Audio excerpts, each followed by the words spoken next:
Ya, bertemu lagi bersama saya, Hendara, di channel saya, Hendara Komik.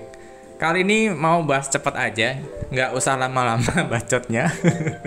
Oke, jadi pertanggal 14 April kemarin malam, itu tuh ada dua HP. Jadi pertanggal 14 April kemarin, jadi malam ya, itu tuh ada dua HP baru dari Xiaomi yang udah TKDN di Indonesia. Nah, jadi misalkan TKDN bulan April, perkiraanku akan rilis Juni.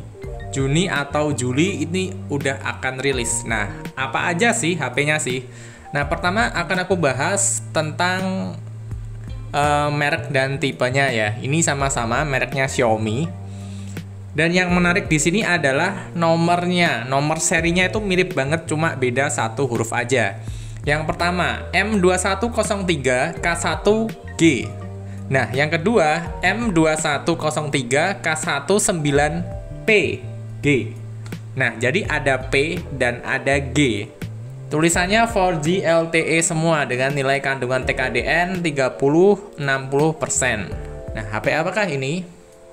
Oh ya, sebelumnya aku ucapin ya buat teman-teman yang udah ngasih tahu lewat DM Instagram tentang dua HP ini, thank you banget. Cuma kemarin berhubung udah malam, udah ngantuk banget, aku jadi gak bisa bikin videonya. Jadi bikinnya sekarang aja.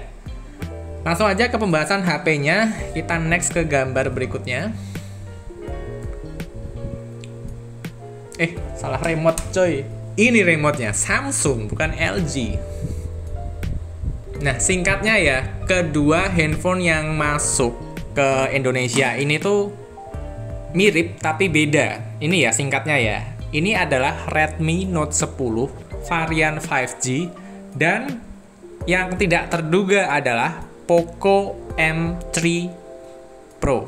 Nah, jadi nggak hanya Poco X3 yang ada versi Pro-nya, tapi Poco M3 sekarang ikut-ikutan Pro juga dan masuk ke Indonesia.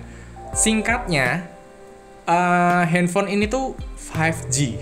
Akan menjadi 5G termurah di tanah air. Nggak ada lawan. Nah, jadi yang pertama, Redmi Note 10 yang 5G itu yang belakangnya nggak ada P-nya, jadi cuma 19G. Yang PG itu adalah Poco M3 Pro. Nah, jadi dua HP ini tuh speknya mirip banget. Mana ya? Nah, dari spek ini Poco M3 Pro dan Redmi Note 10 5G ini kan mirip, jadi kayak apa ya? Kayak Redmi 9T dan Poco M3 bakalnya. Menurutku sih seperti itu. Buat teman-teman yang mungkin punya informasi yang lebih akurat, bisa langsung komen di bawah, koreksi saya ya. Dan spesifikasinya, garis besarnya ya, Poco M3 Pro dan Redmi Note 10 5G itu menarik. Jadi beratnya mungkin emang nggak ringan, nggak kayak seri Redmi Note 10.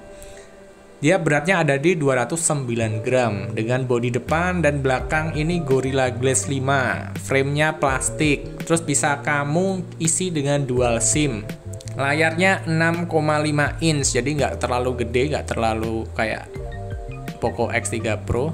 Terus dia IPS LCD, jadi masih LCD-nya masih IPS aja, nggak AMOLED. Cuma refresh rate-nya ya lumayan lah, 90 Hz. Terus kameranya nanti akan dibekali dengan setup quad kamera dengan formasi 48 megapiksel sebagai kamera utama, 8 wide, 5 makro, dan 2 megapiksel depth sensor. Nah itu, belibet ngomongnya.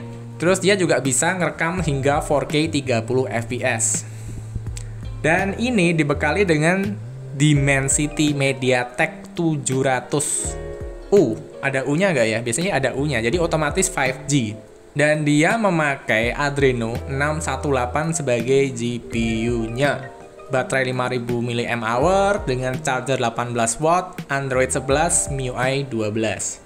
Nah, ini masih masih spekulasi ya, masih belum tok-tok ini speknya. Jadi mungkin seiring berjalannya waktu, speknya bisa berubah beserta gambarnya, mungkin juga akan ada perubahan, tapi kayaknya gambarnya ini deh. Waktu Redmi Note 10 Pro, Pro Max, Global, India rilis itu emang ada rumornya tuh Redmi Note 10 versi 5G yang akan rilis awal April, dan ternyata bener ini jadinya. Nah, cuma teman-teman di sini semangat gak?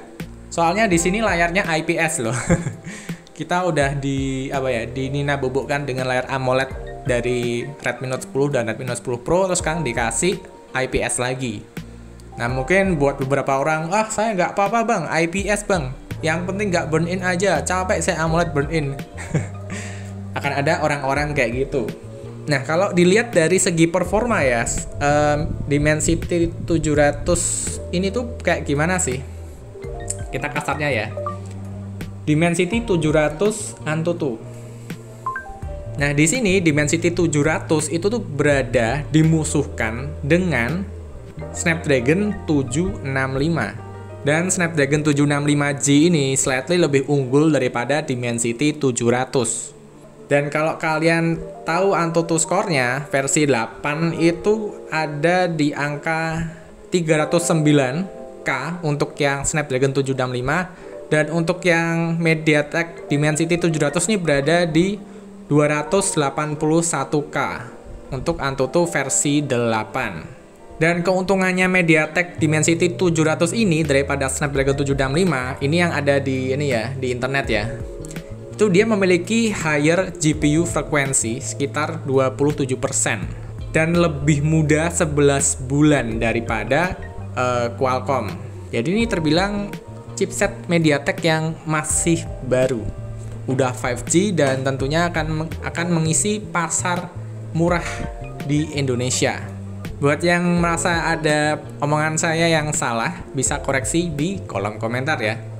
Nah, jadi secara performa 281.000 Dimensity 700. Jadi dia berada di kisaran performa dari Snapdragon 720G menurutku. Akan ada di situ.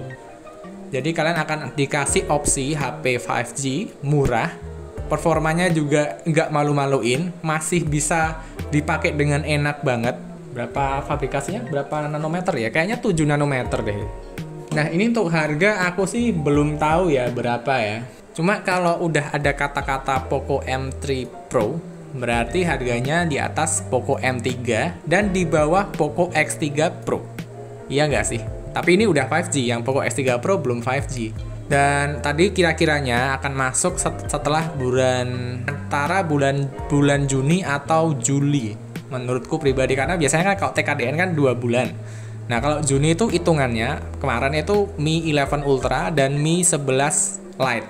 Hitunganku sih seperti itu. Habis itu 5G masuk di sini. HP-nya doang, kalau sinyalnya nggak tahu. Soalnya kalau kemarin ngobrol sama siapa ya di Instagram ya, kan emang 13 kota Indonesia dulu yang akan mendapatkan sinyal 5G ya terlebih dahulu ya. 13 kota aja. Nah tapi aku cari artikelnya lagi dan 13 kota itu tuh terrealisasinya dapat 5G itu baru 2024. Masih jauh banget, ini aja 2021 masih kuartal 1 ini. 2024 udah ganti HP lagi kita. Mungkin HP harga 3 juta udah Antutunya udah 600.000 semua mungkin. Nah jadi gitu aja informasinya, pertimbangannya. Gimana nih buat kalian, mau ambil HP 5G atau enggak? Siapa tahu tiba-tiba nanti akhir tahun ada 5G atau awal tahun 2022 ada 5G, jadi kalian bisa langsung pakai gitu. Tapi kalau menurutku pribadi sih mending nggak usah terlalu dikejar dulu sih 5G sih. Kecuali kalau kalian udah ada di kota-kota besar, tapi gimana ya, nggak usah dikejar dulu. Kalau 5G udah beneran ada, nongol, nah itu baru kalian beli aja HP 5G. Pasti ketika ada HP 5G udah jauh lebih murah, udah lebih banyak. Dan HP-HP 5G yang kayak Mi 10T Pro, kayak seri-seri flagship pasti juga udah banyak yang turun di mana-mana.